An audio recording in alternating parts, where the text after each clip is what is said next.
चलिए CA final students, आज हम रिवाइज करते हैं Ind AS 16 very quickly. Ind AS 16 property plant and equipment. So basically आज हम बात करेंगे scope of PP, recognition, measurement, depreciation और डिस्क्लोजर। तो सबसे पहले देख लेते हैं कि पहले तो डेफिनेशन देख लेते हैं कि प्रॉपर्टी प्लांट एंड इक्विपमेंट होता क्या है। So property, plant and equipment means tangible items which are held for use in production of goods or supply of services, for rental to others or for admin purpose. ठीक है, so any tangible item, production of goods, example plant and machinery, supply of services. Let's say I am a trainer, so I am using my laptop to provide my services. Okay, it is also tangible item. Rental to others, I have a say commercial building which I am providing someone else to say on a lease, or maybe say I have a warehouse which as I provided to someone on rental basis. Admin purpose, let's say printer install into my office, so I'm use that to take printouts, xerox copies, etc. तो ये हो गया held for use purpose की, क्या purpose के लिए asset held किया है। एंड दूसरा important point is which is expected to be used for then more than one period, यानी कि जो 12 मंथ से ज्यादा यूज होने वाला है वो है प्रॉपर्टी प्लांट एंड इक्विपमेंट। अभी बात करते हैं पहले उसके हम स्कोप की। सो इंडेस 16 जो है, अभी हमने जो डेफिनेशन देखा प्रॉपर्टी प्लांट एंड इक्विपमेंट में, so it applies to all the property plant and equipment except number one, any property plant and equipment classified as held for sale. So we have Ind AS 105 जिसमें बोला गया है कि अगर कोई tangible asset है जिसको मैनेजमेंट ने डिसाइड किया कि भाई इसको अभी हमें बेच देना है, तो उसका अकाउंटिंग कैसे करना है। We have a separate standard 105, यानी कि एक बार हेल्ड फॉर सेल क्लासिफाई हो गया उसके बाद इंडेस 16 अप्लाई नहीं होगा। दूसरा है biological assets. So biological assets यानी कि assets which are say there in agriculture activity other than bearer plants. So जो एग्रीकल्चर एक्टिविटीज में एसेट यूज होते हैं, बायोलॉजिकल एसेट की बात करें तो उसमें लिविंग एनिमल और लिविंग प्लांट दोनों आ गए, तो वो भी प्रॉपर्टी प्लांट एंड इक्विपमेंट में कवर नहीं होंगे। उसके लिए हमारे पास सेपरेट स्टैंडर्ड अवेलेबल है इंडेस 41। फिर एक्सप्लोरेशन एसेट्स और मिनरल राइट्स, तो उसके लिए हमारे पास अलग से स्टैंडर्ड अवेलेबल है इंडेस 106। तो ये हो गई स्कोप की बात। हाँ, ये जो हमने एसेट देखे, कोई बायोलॉजिकल एसेट है या फिर एक्सप्लोरेशन एसेट या मिनरल राइट्स है, ये एसेट डेवलप करने के लिए अगर कोई प्लांट एंड मशीनरी यूज हो रहा है तो वो डेफिनेटली पीपीई के स्कोप में आ जाएगा। डेफिनेशन हमने देख लिया। स्कोप में हमने ये देखा कि बेरर प्लांट जो है वो इंडेस 41 में कवर नहीं होता। अब क्यों? तो जैसे मैंने बोला कि बायोलॉजिकल एसेट में दो चीजें आती है, लिविंग एनिमल और लिविंग प्लांट। सो बेरर प्लांट भी जो है वो एक तरीके का लिविंग प्लांट है, बट वो किस टाइप का प्लांट है। So it is used in the production of agriculture produce. It is expected to bear produce for more than one period, and it has a remote likelihood of being sold as produce except incidental scrap sale। तो ये एक ऐसा plant है जिसका use होगा agriculture production के अंदर, और वो एक पीरियड से ज्यादा यानी कि 12 महीने से ज्यादा टाइम बार बार इस सेम प्लांट को आप एग्रीकल्चर प्रोडक्शन के लिए यूज कर सकते हो। और ये प्लांट ऐसा है कि वो खुद एक एग्रीकल्चर प्रोडक्ट की तरह सेल नहीं हो सकता, वो सिर्फ एक स्क्रैप की तरह ही सेल होगा, यानी कि ये प्रॉपर्टी प्लांट एंड इक्विपमेंट के डेफिनेशन में आ गया। तो अगर क्वेश्चन में हमारे पास बेरर प्लांट आता है तो प्लीज मेक श्योर कि हमें उसके ऊपर इंडेस 16 अप्लाई करना है, ना कि इंडेस 41। डेफिनेशन के बाद सबसे पहला कि भाई आइडेंटिफाई हो गया कि हमें इसके ऊपर इंडेस 16 अप्लाई करना है, बट पहला क्वेश्चन, क्या हम इसको रिकॉग्नाइज करें या ना करें। अब रिकग्निशन क्राइटेरिया एसेट के लिए दो कॉमन क्राइटेरियाज है, प्रोबेबल फ्यूचर बेनिफिट्स और रिलायबल मेजरमेंट ऑफ कॉस्ट। तो फ्यूचर इकोनॉमिक बेनिफिट की अगर हम बात करें, प्रोबेबल फ्यूचर बेनिफिट, तो वो सिर्फ रेवेन्यू नहीं, वो रेवेन्यू जनरेशन भी हो सकता है या तो सेविंग्स ऑफ कॉस्ट भी हो सकता है। और हमारे पास जो एसेट है, क्या हम इसका रिलायबली कॉस्ट मेजर कर सकते हैं? नहीं कर सकते। क्यों? क्योंकि रिकग्निशन के बाद क्वेश्चन आएगा कि क्या वैल्यू पे रिकॉर्ड करें, वो आएगा मेजरमेंट। सो अभी हम नेक्स्ट स्लाइड में देखेंगे कि मेजरमेंट, इनिशियल मेजरमेंट हमेशा कॉस्ट पे होता है। तो क्या हम कॉस्ट मेजर कर पाएंगे? तो उसको रिकॉग्नाइज करो, अदरवाइज नॉट। इसमें एक स्पेशल केस में देखें तो स्पेयर पार्ट्स हो गए, या फिर कुछ सर्विस इक्विपमेंट हो गए, स्टैंड बाय इक्विपमेंट्स हो गए, तो उनको कैसे डील, उनके साथ कैसे डील करना है। सो उसके लिए स्टैंडर्ड ये बोल रहा है कि अगर वो प्रॉपर्टी प्लांट एंड इक्विपमेंट के डेफिनेशन में अगर फुलफिल, वो डेफिनेशन अगर फुलफिल कर रहा है तो इंड एस 16 अप्लाई करेंगे। अगर डेफिनेशन फुलफिल नहीं हो रहा है तो फिर उसको ट्रीट करेंगे हम as an inventory. Unit of measure यानी कि मतलब क्या क्वांटिटी में रिकॉर्ड करेंगे, तो ऐसा कोई स्पेसिफिक प्रिस्क्रिप्शन स्टैंडर्ड में अवेलेबल नहीं है। स्पेयर पार्ट्स हो गए, टूल्स हो गए, डाइस हो गए, तो वो मैनेजमेंट जजमेंट यूज करना है कि उसको एक इंडिविजुअल यूनिट की तरह अकाउंट करना है या एग्रीगेट करके अकाउंट करना है, वहां पे management judgement is used for. फिर बात करते हैं मेजरमेंट की। तो जो अगर ये दोनों क्राइटेरिया फुलफिल हो गए, that is future economic benefits and reliable measurement of cost, then we can recognise it. But the first question is at what value. So there we look at the measurement rules. So measurement rule ये बोला कि initial measurement always at cost. First time जब record करेंगे तब हमेशा cost पे ही account होगा। तो कॉस्ट में क्या क्या आएगा? सो कॉस्ट में आएगा purchase price, including import duties, मतलब अगर हम कोई फॉरेन कंट्री से इंपोर्ट कर रहे हैं एसेट तो इंपोर्ट ड्यूटीज आ जाएगा। नॉन रिफंडेबल टैक्सेस यानी कि हमारा सेल टैक्स, जीएसटी। सो अगर हमें जीएसटी का क्रेडिट मिल रहा है तो वो मेरे कॉस्ट का पार्ट नहीं है। अगर हमें जीएसटी का क्रेडिट नहीं मिलने वाला है तो वो मेरे कॉस्ट का पार्ट होगा। Directly attributable cost to bring the asset to working condition and location. So working condition यानी कि हमने कोई एसेट लिया, एसेट को पहले हमें इंस्टॉल करवाना पड़ेगा, we are paying installation charges for the same. Installation के बिना एसेट रेडी नहीं होगा, डायरेक्टली रिलेटेड कॉस्ट हो गया, वो आपके कॉस्ट ऑफ एसेट का पार्ट होगा।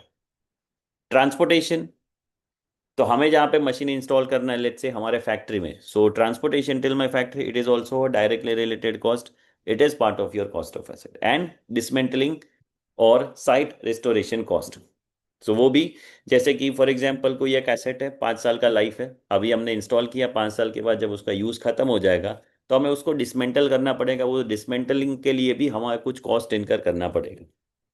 अब ये डिसमेंटल क्यों करना है? क्योंकि हमने ये एसेट पहले तो इंस्टॉल किया, वो डायरेक्टली रिलेटेड हो गया, तो वो 5 साल के बाद जो एक्सपेक्टेड कॉस्ट है उसको भी हमें right now cost of asset में ऐड करना पड़ेगा, but at present value. Exclude क्या क्या होगा? Any kind of abnormal cost यानी कि वेस्टेड मटेरियल, लेबर हमेशा एक्सक्लूड होगा। इनिशियल ऑपरेटिंग लॉसेस नहीं होता। Cost of opening new facility, admin और जनरल ओवरहेड्स कभी भी हमारे कॉस्ट का पार्ट हो गए नहीं।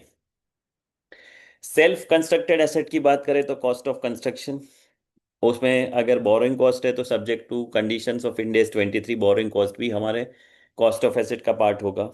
और डिसमेंटलिंग और site restoration cost. Self constructed asset के केस में कैपिटलाइजेशन सीज कब होगा?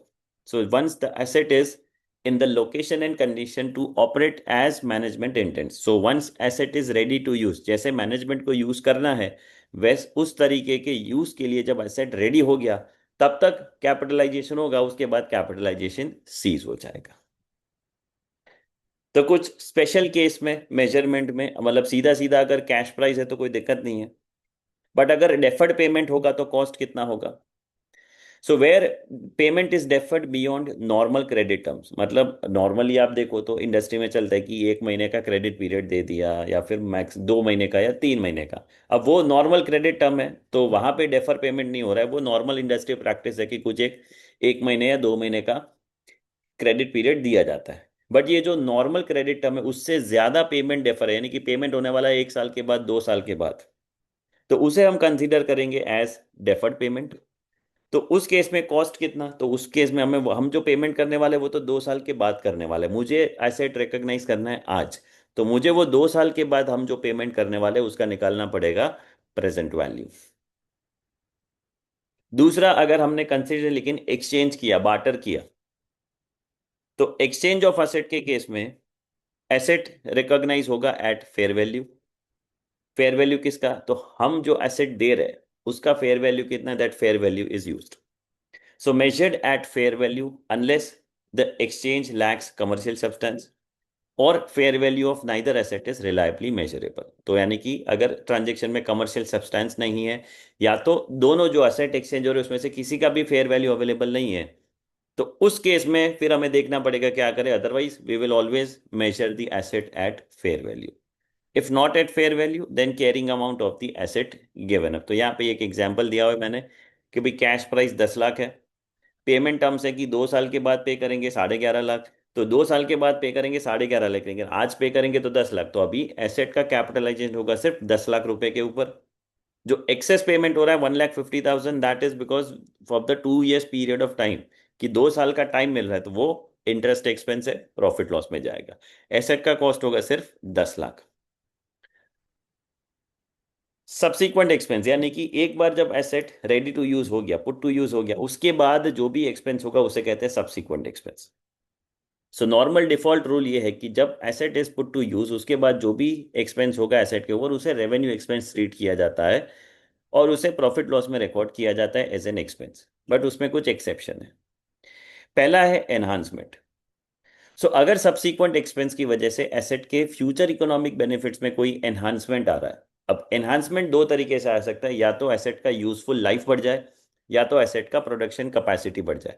अब प्रोडक्शन कैपेसिटी बढ़ेगा तो सीधी बात है कि फ्यूचर इकोनॉमिक बेनिफिट्स बढ़ेंगे, लेकिन वो फ्यूचर इकोनॉमिक बेनिफिट फ्यूचर में आने वाले हैं। तो मैचिंग कॉन्सेप्ट की वजह से कॉस्ट हम आज कर रहे हैं, बेनिफिट्स आने वाले फ्यूचर में, तो वो मैच करने के लिए सब्सिक्वेंट एक्सपेंडिचर को भी क्या किया जाता है, कैपिटलाइज, और फिर वो उसको डेप्रिशिएट करेंगे ओवर द एनहांस्ड इकोनॉमिक, उसके साथ मैच करके। कंपोनेंट रिप्लेसमेंट की बात करें, सो रिप्लेसिंग अ कंपोनेंट प्रोवाइडेड कि ओरिजिनल कंपोनेंट पहले डी रिकॉग्नाइज हो गया, तो कॉम्प्लेक्स एसेट है, मल्टीपल कंपोनेंट्स इन्वॉल्व है। मल्टीपल कंपोनेंट्स इन्वॉल्व है तो उस केस में अगर कोई कंपोनेंट खराब हो गया, तो पहले जो खराब हो गया उसको डी रिकॉग्नाइज कर दो, नया जो आ रहा है उसको कैपिटलाइज कर सकते हैं। और तीसरा है जहां पे एक्सेप्शन है कि जो कैपिटलाइज हो सकता है, वो है मेजर इंस्पेक्शन और overall cost. So major inspection basically कुछ स्पेसिफिक टाइप्स के एसेट होते हैं लाइक एयरक्राफ्ट एक्सेट्रा, तो उसमें एक इंजन पार्ट में रेगुलर इंटरवल से एवरी 5 years एक मेजर इंस्पेक्शन जरूरी है। ये मेजर इंस्पेक्शन भी हमें कैपिटलाइज करना पड़ेगा। उसका डिटेल अकाउंटिंग आप डिटेल क्लास में सीख सकते हो, ये सिर्फ हमारा रिवीजन क्लास है तो इसमें मैं ज़्यादा डिटेल में जाऊंगा नहीं। बट ये 3 एक्सेप्शन हो गए। सब्सिक्वेंट मेजरमेंट, सो जैसे हमने बोला कि दो टाइप के मेजरमेंट होते हैं, इनिशियल और सब्सिक्वेंट। इनिशियल यानी कि जब हम रिकॉर्ड कर रहे हैं फर्स्ट टाइम, एसेट को रिकॉग्नाइज कर रहे हैं फर्स्ट टाइम, उसके बाद जो भी होगा वो सब्सिक्वेंट होगा। तो सब्सिक्वेंट मेजरमेंट के लिए इंडिया 16 दो ऑप्शन दे रहा है, कॉस्ट मॉडल, रिवैल्यूएशन मॉडल। ये कहाँ से आया, अगर कंसेप्चुअल फ्रेमवर्क याद करो, तो कंसेप्चुअल फ्रेमवर्क में मेजरमेंट बेसिस के लिए दो दिया है, हिस्टोरिकल कॉस्ट और करंट वैल्यू। सो हिस्टोरिकल कॉस्ट जो है वो कॉस्ट मॉडल है, रिवैल्यूएशन जो है वो करंट वैल्यू मॉडल है। कॉस्ट मॉडल कैसे काम करता है, cost minus accumulated depreciation minus accumulated impairment losses. Revaluation बात करता है रिवैल्यूड अमाउंट यानी कि fair value minus subsequent depreciation minus impairment. Revaluation होगा तो अकाउंटिंग कैसे करेंगे, क्या जनरल एंट्रीज होंगी, कैसे कैलकुलेशन करेंगे, उसके लिए हम डिटेल क्लास में पढ़ेंगे। सो रिवैल्यूएशन के की रूल्स क्या है, तो जब revaluation results into increase of the caring amount of the asset, asset का जो केयरिंग वैल्यू है उससे एसेट का से फेयर वैल्यू ज्यादा है। So let's say caring amount is 8 lakh rupees, fair value is 9,50,000। सो अगर हम रिवैल्यूएशन मॉडल फॉलो कर रहे हैं तो हम बैलेंस शीट के अंदर एसेट का वैल्यू 8 लाख से इंक्रीज करके 9.5 लाख करेंगे। अब ये 1.5 लाख का जो है वो सरप्लस है। अब ये सरप्लस जो है वो प्रॉफिट लॉस में नहीं रिकॉर्ड करेंगे, लेकिन इसको रिकॉर्ड करेंगे अदर कॉम्प्रिहेंसिव इनकम में। रीजन, एक तो ये अनरियलाइज्ड प्रॉफिट है, और दूसरा सिर्फ वैल्यू बढ़ा है, मार्केट वैल्यू, हमने बेचा नहीं है, we have not realised anything into cash. और दूसरा, ये कंपनी के ऑपरेशन रीजन की वजह से नहीं है, ये मार्केट वैल्यू चेंज है, इससे कंपनी के ऑपरेशंस का कोई लेना देना नहीं है। इसलिए प्रॉफिट लॉस को क्या बोलते हैं, statement of financial performance. Performance यानी कि ऑपरेशन से जो आ रहा है वो, तो this is not because of the performance of the company, operations of the company, and this is still unrealise, इसीलिए इसको रिकॉर्ड किया जाता है separately into statement of other comprehensive income. हाँ, बट अगर रिवैल्यूएशन में क्या हो रहा है कि हमें केयरिंग अमाउंट डिक्रीज करना है, तो लेट्स से फॉर एग्जांपल की केयरिंग अमाउंट 8 लाख है, लेकिन एसेट का फेयर वैल्यू यानी कि मार्केट वैल्यू 7 लाख है, तो उस केस में हमें 1 लाख का लॉस रिकॉर्ड करना पड़ेगा। ये लॉस हम रिकॉर्ड करेंगे इमीडिएटली इनटू प्रॉफिट और लॉस। क्यों, प्रूडेंस कॉन्सेप्ट। दूसरा एक important point, whole class of asset, यानी कि अगर हमने कोई एक एसेट रिवैल्यू किया, सो हमें उस सेम पर्टिकुलर क्लास में जितने भी एसेट है सबको रिवैल्यू करना पड़ेगा। लेट्स से फॉर एग्जांपल की एक एंटिटी है जिसके बुक्स ऑफ अकाउंट्स में 4 बिल्डिंग है। सो अगर एक बिल्डिंग में उन्होंने रिवैल्यूएशन किया तो बाकी चारों के चारों बिल्डिंग में रिवैल्यूएशन करना पड़ेगा। Different class of asset, different model can be applied for. Let's say for example plant and machinery है, उस पे कॉस्ट मॉडल करना है, अलाउड। लैंड एंड बिल्डिंग पे रिवैल्यूएशन करना है, अलाउड, बट सेम क्लास पे सेम मॉडल ही अप्लाई करना पड़ेगा। फिर बात करते हैं डेप्रिसिएशन की। सो डेप्रिसिएशन क्या है? Systematic allocation of cost over the useful life. Component accounting की बात करें, so each component, each significant part of item is depreciated separately. So अगर हमारे पास कोई कॉम्प्लेक्स एसेट है जिसमें multiple components, multiple parts involve है, and every part has a different useful life, so in that case each part is depreciated separately. दूसरा question, depreciation start कब होगा? When asset is available for use. Ready for use और put to use. So ready for use यानी कि वो available है, आपने use किया नहीं किया, दैट इज नॉट, तो ये वर्ड में ध्यान रखना, यहाँ पे स्टूडेंट्स काफी कंफ्यूज होते हैं रेडी टू यूज और put to use. So once asset is ready to use और we can say available for use, depreciation starts. Depreciation stop कब होगा? So when asset is held for sale, यानी कि entity के बिना asset is classified as held for sale, तो 105 में बोला है कि जब एसेट हेल्ड फॉर सेल हो जाएगा उसके बाद उसको डेप्रिशिएट नहीं करते। या तो एसेट डी रिकॉग्नाइज हो गया, यानी कि एसेट का यूजफुल लाइफ खत्म हो गया, या एसेट को हमने बेच दिया, तो उस टाइम पे वो डी रिकॉग्नाइज हो जाएगा, तो उस टाइम पे डेप्रिशिएशन उस पर रुक जाएगा। और डेप्रिशिएशन बेसिकली क्या मेथड यूज करना चाहिए? सो जिस हिसाब से आपके मैचिंग कॉन्सेप्ट हमें फॉलो करना है, तो जो आपको एसेट यूज करके फ्यूचर बेनिफिट्स मिलने वाले हैं उसको ऐसा यूज करो कि वो पैटर्न ऑफ कंजम्पशन जो है बेनिफिट का, उसको रिफ्लेक्ट करते हुए आपका कॉस्ट भी सामने जाना चाहिए। सो कॉमन मेथड्स जो डेप्रिसिएशन के लिए यूज हो रहे हैं वो straight line method, WDV return down value, और यूनिट ऑफ प्रोडक्शन। अब ये तो कॉमन फ्रेमवर्क का रूल है कि जितने भी एस्टिमेट्स यूज होंगे अकाउंटिंग में, तो अगर हम इंडिया 16 की बात करें तो एसेट का रेसिडुअल वैल्यू एक एस्टिमेट है, एसेट का यूजफुल लाइफ एक एस्टिमेट है।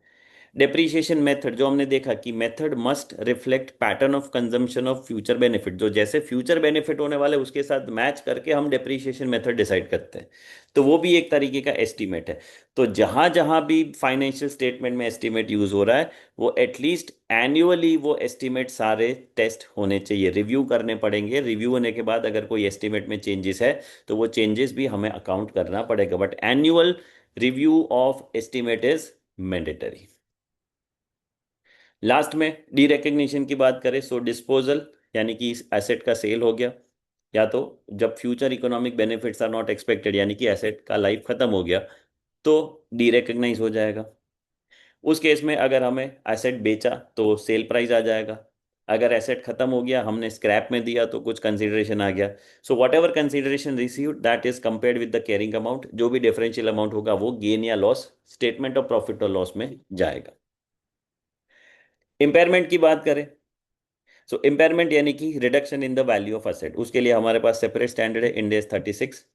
बट इम्पेयरमेंट ये बोलता है कि carrying amount is compared with the recoverable amount, so asset जो बैलेंस शीट में अमाउंट है उसको रिकवरेबल अमाउंट से कंपेयर किया जाता है।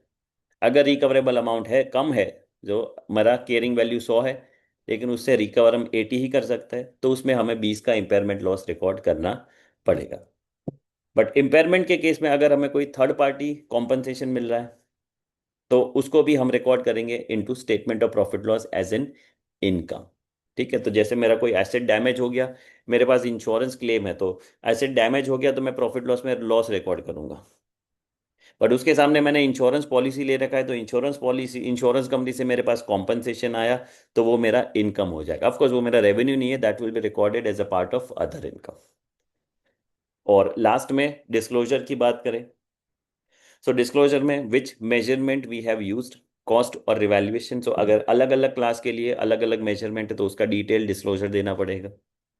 What depreciation methods we have used and what are the useful life of the asset, gross carrying amount and accumulated depreciation, reconciliation opening balance और closing balance के बीच में, रिवैल्यूएशन के डिटेल इफ एप्लीकेबल, तो मतलब अगर रिवैल्यूएशन है तो फेयर वैल्यू कैसे निकाला, फेयर वैल्यू के लिए भी अलग से स्टैंडर्ड है, Ind AS 103। So level 1 fair value है, लेवल 2 है, लेवल 3 है, एक्सेट्रा।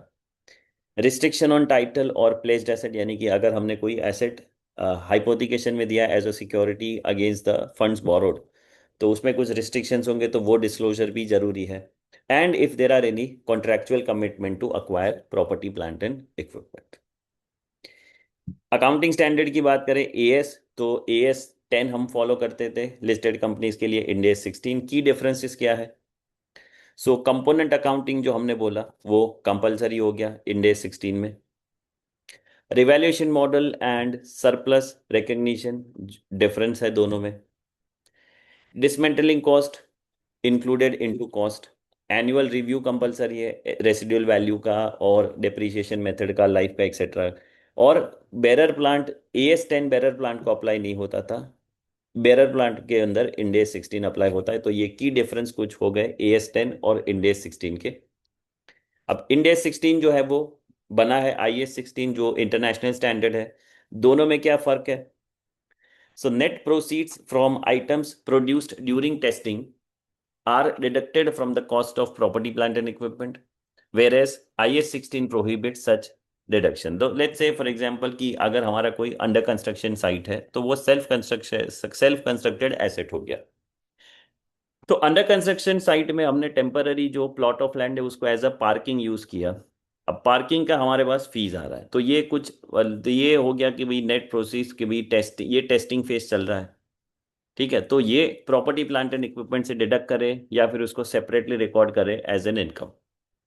अब ये अगेन ये काफी टेक्निकल पॉइंट है, अलग अलग केस में अलग अलग रिजल्ट आ रहे हैं उसको।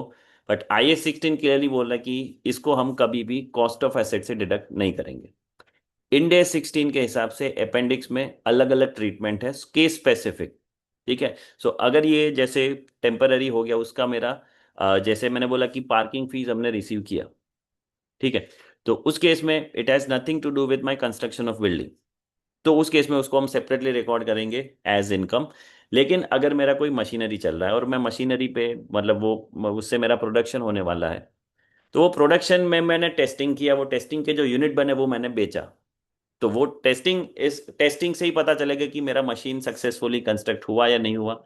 तो वो जो नेट प्रोसीड्स आया वो हम cost of property plant and equipment से माइनस करेंगे। सो ये कोई हार्ड रूल नहीं है कि क्या होगा, वो केस स्पेसिफिक डिटेल देखा जाता है एज पर दी इंडेस। तो ये हमारा हो गया इंडेस 16 quick revision, important for the examination. काफी की स्टैंडर्ड है जो हर बार कुछ ना कुछ एग्जामिनेशन में आएगा। So I hope you guys have liked it. अगर आपको अच्छा लगा तो प्लीज़ अपने दोस्तों के साथ भी शेयर कीजिए। और अगर आपको डिटेल में एफआर पढ़ना है so you can DM me and we can discuss on the same and we can have a free demo also on the same. Thank you so much guys, all the best.